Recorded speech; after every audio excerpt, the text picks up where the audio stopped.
Voici un tutoriel basé sur Mastercam pour la configuration des outils, de notre bibliothèque d'outils, ainsi que le paramétrage par défaut du post-processeur.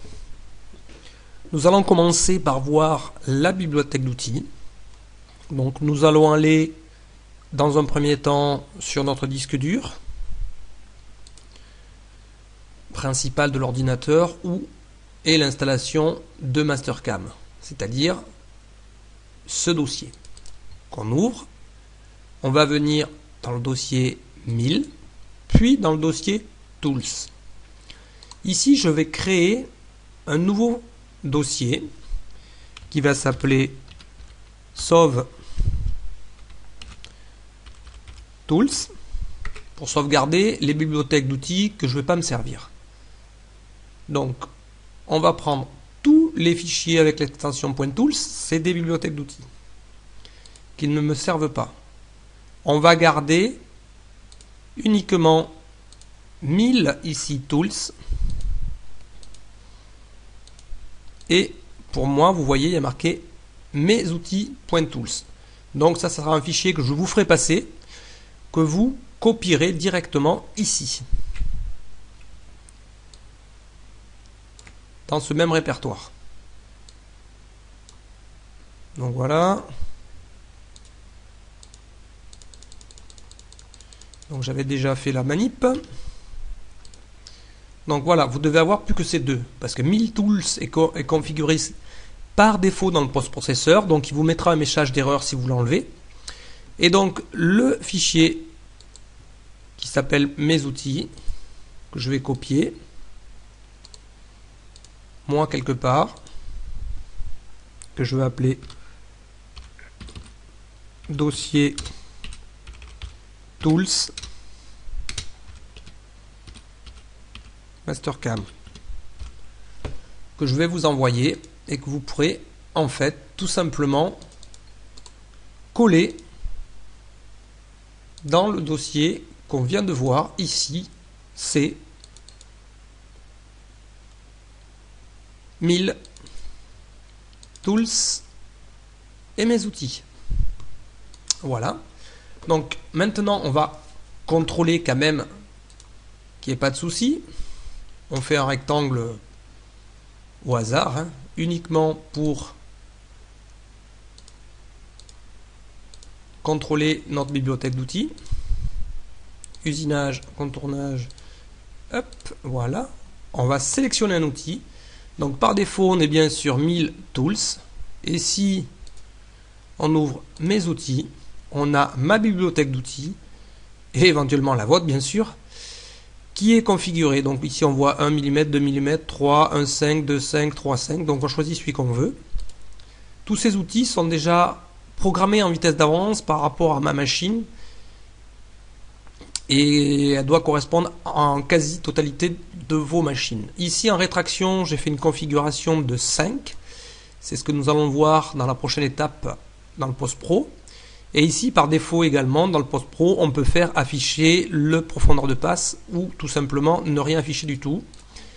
La profondeur de passe multiple correspond en fait à la profondeur de chaque passe. Si on y a 10 mm à usiner, on pourrait faire une passe à chaque fois de 1 mm, de 3 mm, de 5 mm, ce qu'on veut, par rapport à notre mèche et la puissance de notre broche et la puissance de notre machine. On l'ajuste par rapport à sa machine. Donc voici pour la bibliothèque d'outils. Maintenant, on va dire qu'on voudrait rajouter un outil. Alors, où on va sur gestionnaire d'outils, on rentre sur ma bibliothèque, on sélectionne un premier outil. Ouais, par exemple ici, double-clic pour l'éditer. Donc les numéros de station, tout ça pour le moment, nous, on ne touche pas parce qu'on s'en fiche du numéro de station. On n'a pas de chargeur d'outils. On va s'occuper du diamètre. Par exemple, outil de 6. Ici, les longueurs, pour le moment non plus, c'est pareil. On ne s'en occupe pas parce qu'on se sert d'une autre méthode. On va venir dans les paramètres. Le diamètre piloté, je vous conseille de le mettre, puisqu'il est possible que vous vous en serviez très prochainement. On verra ça plus tard. Donc le diamètre piloté est important. Et le nom.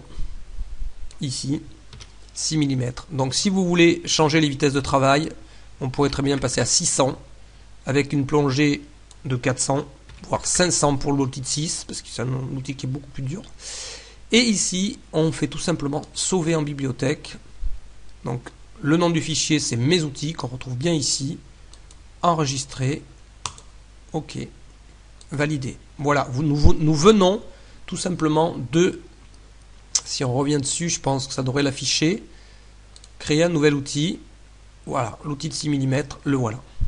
Donc à chaque fois qu'on veut rajouter un outil, tout simplement, on vient dans usinage, gestionnaire d'outils, on édite notre bibliothèque, puis on en modifie un et on le sauve en bibliothèque. C'est plus simple. Donc maintenant, nous allons voir comment modifier notre post-pro. Donc, on va venir dans le gestionnaire d'armoire, hein, ici. Type de machine, définition d'armoire. Nous tombons sur cette page-là. Donc ici, vous laissez comme c'est. Hein. Moi, j'ai fait une config perso. On verra ça un petit peu plus tard. Et on va venir dans les paramètres par défaut opérationnel. Donc ici, vous êtes bien en métrique. Donc ne pas passer en pouces, parce que sinon, ça va vous poser quelques petits soucis. On va remonter avec notre barre. Nous, éventuellement, vous pouvez tout réduire pour y voir plus clair. On va s'occuper de 2D Tools Patch pour le moment, parce qu'on travaille en 2D. Ici, vous voyez, on est sur le contournage 2D. Puis, on vient sur paramètres. Et on rentre sur notre fenêtre de paramètres. Donc, les vitesses, on s'en fiche un petit peu de les configurer ici, puisque c'est l'outil qui les configure. Par contre, si on passe dans le paramètre de contournage, ici, on va pouvoir programmer notre rétraction que nous voulons. Si on veut 5, on tape 5. Si on veut plus, on tape 10. Si vous voulez une garde, vous pouvez la rentrer. Donc ici, la profondeur, vous pouvez mettre une profondeur, mais ça n'a aucune importance, parce qu'encore une fois, c'est nous qui la saisissons. Et si on ne veut pas cocher profondeur de passe, on le décoche tout simplement. Et ici, vous pourriez tout simplement, si vous voulez autre chose, le sélectionner, droite, gauche, ce que vous voulez, aucun. On le configure comme on veut en fait. Hein. On pourrait très bien faire une surépaisseur en X de 50. On va mettre 0. Si vous voulez des ponts, c'est pareil, ou un filtrage ou une entrée de sortie, vous le cochez et ça sera directement enregistré. Voilà. Donc pour le contournage, c'est fait. Pour le perçage simple, on peut faire pareil, si vous connaissez vos paramètres. Pour les poches, ça va être identique. On vient, donc vous voyez, ouvrir le dossier poche, paramètres, puis on vient dans notre fenêtre, pareil, on va modifier 5, une garde de 0, et ainsi de suite, tous les paramètres que nous voulons qu'ils soient pris par défaut, par notre machine, par notre post-pro en fait. Voilà, une fois qu'on a tout enregistré, eh bien on valide les fenêtres qui nous demandent, et systématiquement, maintenant, si vous voulez faire une poche,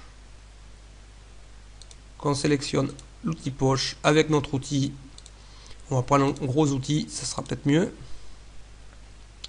Paramètres de poche, donc il faut fermer le logiciel pour qu'il prenne en compte. On aura tout par défaut. Donc on va essayer, normalement si je ne me suis pas trompé dans le post-pro, il devrait nous le prendre en considération.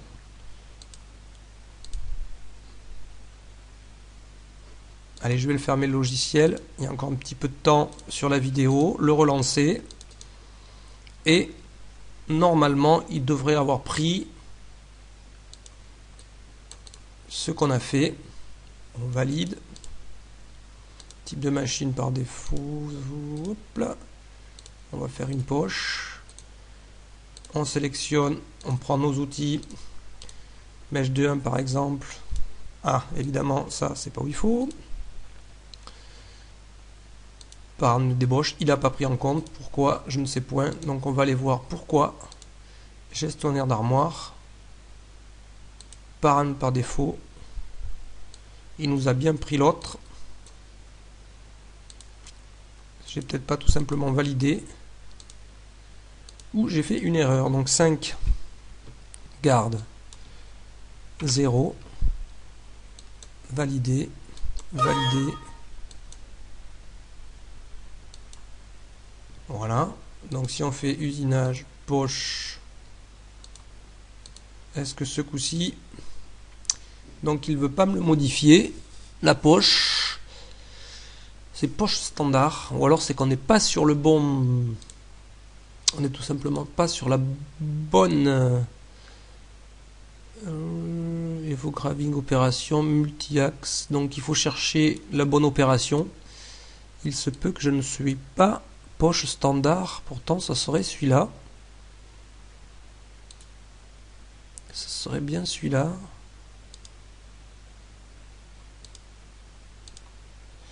Je sais pas pourquoi il veut pas.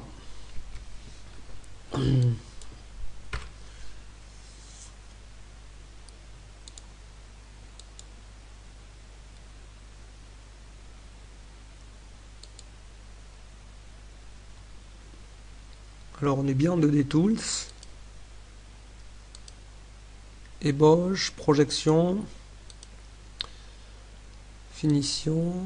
Donc on pourrait, si on veut tout configurer, il faut passer partout. Hein. Donc armoire, les données peuvent être changées. Voulez-vous sauvegarder cette définition? Oui. On va fermer. On va rouvrir. Et on va voir si ça l'a gardé. Alors il se peut qu'il y ait un petit souci sur le PC parce que j'ai modifié le post-pro. Mais il n'y aurait pas de raison.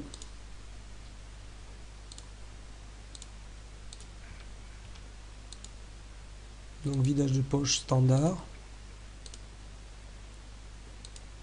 Non, il veut pas, il prend pas. Donc